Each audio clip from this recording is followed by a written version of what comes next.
Hi and welcome to the Creative Treehouse. My name is Robin Broom and I am an independent Stampin' Up! Demonstrator in the United States. Thanks for joining me in the Treehouse today. Today's project is one about embossing, and we're going to do just basic embossing. We're going to use a decorative mask, and this is a decorative mask I believe that's retired, but there are two sets of decorative masks, and a set includes four of the templates, the stencils or the masks. And so there are basically 8 stencils in the annual catalog, and there are some in the current mini catalog. So you've got quite a variety, but I believe this one is one of the older ones, retired ones, but you might still have this one. So this is the decorative mask, and we are going to be using the stamp set called Delicate Dahlias, and it was from the celebration that recently happened. And hopefully you have this one. It's a gorgeous set, and we're going to be using, most people focus on the big dahlias, but we're actually going to be using these little teeny tiny flowers right here. It's a 2-step stamping, and we're going to be using one of the sentiments from this set as well. So I think we'll just get started, and I'll give you the dimensions of the card. Of course, the base of the card is your black cardstock, your basic black, and it is the 8.5 by 5.5, and you score it at 4 1/4. And then you'll have, well, I didn't show you the inside. Let me pull it out and show you the inside. There is an inside piece, and your inside piece is your basic white cut at 5 3 3/4. It has a strip of DSP that's 1 by 4 for the front, and then there's a very small one that is just 3/8 of an inch by 3 3/4 on the inside, just kind of carrying over from the outside.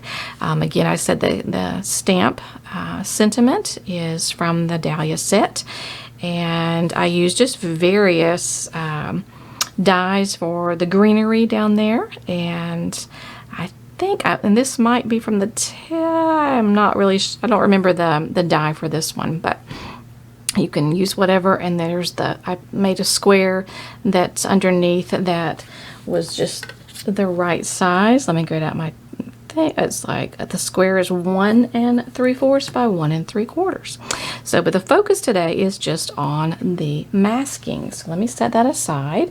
And to do masking, we will need, it gets kind of messy. So I'm going to pull out this piece of paper. I've got my mask ready. And we're masking on the gray paper. Did I give you the gray? The gray is 5 1/4 by 4, if I didn't already say that. All right, and then let me tell you about, if you can, I think you can kind of see that there's a little bit of white still stuck on my mat, and that is from not getting it cleaned right away. So the paste dries fairly quickly, and you just need to wipe your mask off with warm soapy water. And if you don't get to that, then it will leave a residue, which is very hard to get off. It's almost like cement. You can take your fingernail and kind of get it off. It was a little challenging when we did our recent class because the masks were being used over and over again, but we tried to wipe them off between uses. So, and you can also use some washi tape. When I use my washi tape, I usually stick it on the back side here to be sure that if it were to tear the paper, it's going to tear the back side. That's not going to show. So, but I'm going to try it without the washi tape. I'll try to be a little brave here. And then we've got our embossing paste, and it comes in just the regular, and it also comes in the shimmery one, which is really fun, especially for Christmas time. But we're just going to use the regular, and there's a set of palette knives that you can also purchase, and you're just going to take whichever palette knife, it doesn't really matter, and just scoop out some paste. You'll want to be sure that you keep it closed up and tight. It comes in a little bag, and you can put it back into that bag. You can also put like some saran wrap or something inside the jar. Anything you can do to keep it sealed up nicely so that it will not dry out. All right, this may be enough paste that I have on here. So I'm just going to kind of do a little bit of maybe a diagonal pattern right here, similar to what I did. So you're just going to take it, and you're just going to lay it, and you're just going to like just rub it across. And you can, it's a little difficult to see on a lighter paper, where you've got it, but you want to be sure that you've got all the little holes filled in, unless that's not the look you're going for. So like I've started filling in these, so I think I'm going to go back and fill those in just a little more. Like that. I think I'll get that top one as well. There you go. And then you just decide where I want to stop my pattern. We did one with snowflakes, and I just kind of masked off with washi tape which snowflakes we weren't going to be applying the embossing paste to. So then you're just going to just run it across like this to get it. I see some more holes. I'm being more particular this time than I was on my last one, I think. Okay, so you're just going to run it across, make sure you've got everything that you want filled in, and then you can take the excess that's there. We've got some funky holes going on right there. Let me go back over that. Yes, and if you end up with any lines that you see in there, they're going to stay there. So you want to get it as smooth as you want. You can keep adding more and making it thicker if you want. In fact, let's do that. Let's make it just a little bit thicker. See if we can go through and make it thicker. Then you've got a bigger layer. So it's just a lot of fun to work with. And in one of the other videos, you can see that you can color it with re-inkers. You can make the embossing paste different colors, which is also fun. All right, so I think we made it just a little bit thicker. All right, now just take the excess, and you can just, as long as you haven't colored it, you can just put it right back into your jar, and then seal your jar up. And then we'll definitely want to wipe my palette knife off really well. You can also take the warm soapy water for that as well. And then let's pull this off and reveal. Isn't that neat? That is so neat. I'm going to slide it over just for a moment, see if I can get a paper towel, and I'm going to just, because I'm not near a sink right now, I'm going to take a baby wipe, and I'm just going to clean it off. And you can see that it comes off well, as long as you do it right away. So I'm going to get the underside. The only thing that's not coming off is the things that stayed from that didn't get cleaned up well from our class last week.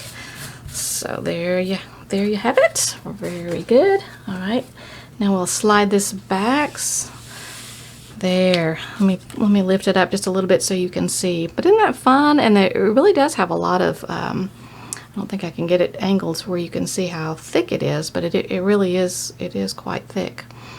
No, I don't think I can get it quite there, but I really like that. All right, so that, if you want, it will dry probably 15 minutes or so. If you are interested in making it lesser time, you can get your heat tool and you can kind of set it and dry it that way as well.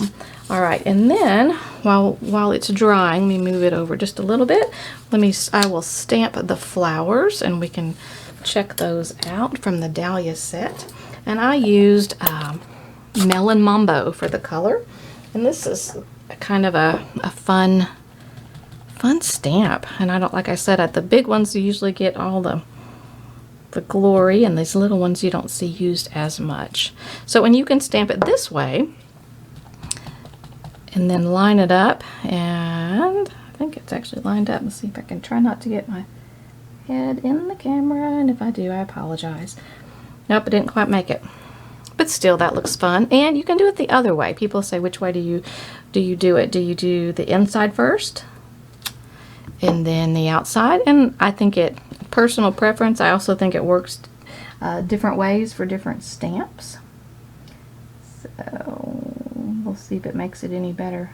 Yeah, I think I like the other way better. Let's see which one's better. Ah, that was pretty good. So, and I did 3 of those. And it looks like you've used 2 different colors of ink, but in reality, it's just one. It's just the Melon Mambo.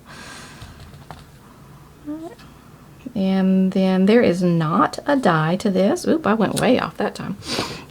And so you just fussy cut it. So, and the paper snips are amazing for that. I love the paper snips. And I also used, because of the card, let me pull out the original and I'll show you. I I also used the Stampin' Right marker in the basic black, and I made the little dots just to kind of tie a little more black in with the flowers. And so I just used the fine tip end and just drew in some extra little stamens, pistils, whatever those are, like that. And you can just see that it just kind of makes it pop a little bit, and it just will make it match our card a little bit better. So, and then like I said, you're gonna just fussy cut it out, and once you have those cut out, you're able to I put 2 of them up on dimensionals. Let me slide those out of the way and I'll bring back the original. So I applied this one straight to the card, and these are up on dimensionals. And then I had a variety of the white, just basic white. I just cut them up and laid them around however I wanted them. And then again, you've got the strips. I don't want to put all this on here because it's not dried. So, but this will go here, and then your flowers, and this one on the inside of the card. And we can stamp our sentiment real quick. And let's see, back to the Melon Mambo. And this one was a sympathy one, but there are lots of ones that you could use it for. This is almost a sort of a classy looking card, so it would work for a lot of things. With the pink, probably not a masculine card, but so then we've got the sentiment, and I actually put the sentiment up on dimensionals as well, the black part. And you'd have those, and we would put those back around underneath there, and you would have it. So that's just a lot of fun, working with the masking with the embossing paste. You pull that off there. You can tell it's not dry because it made a little bit of indentation where I laid that down. So that is it. That's our project for today. Learning about embossing paste, just the plain clear one. And if you're interested in using the re-inkers to give it color, then you can check out my other YouTube channel that had, or the same channel, just a different video. So let me pull out the original and we will set that there. So that is it. Yep, we got a phone call. Thankfully, I have a sleeping puppy, which is awesome because she's normally just into all sorts of things. She has, yesterday, let's see, she tried to eat a house plant. Not tried, she pretty much succeeded. So she is something else. You have to watch her constantly. So yep, somebody asked about her, and her name is Annie. So she is like 4.5 months old right now. So she keeps me on my toes, keeps me busy. So thanks for joining me in the treehouse today, and hopefully I'll see you again soon while Annie is napping, and we'll do another project together. Thanks, and don't forget to subscribe to my YouTube channel. All right, see you next time. Bye-bye.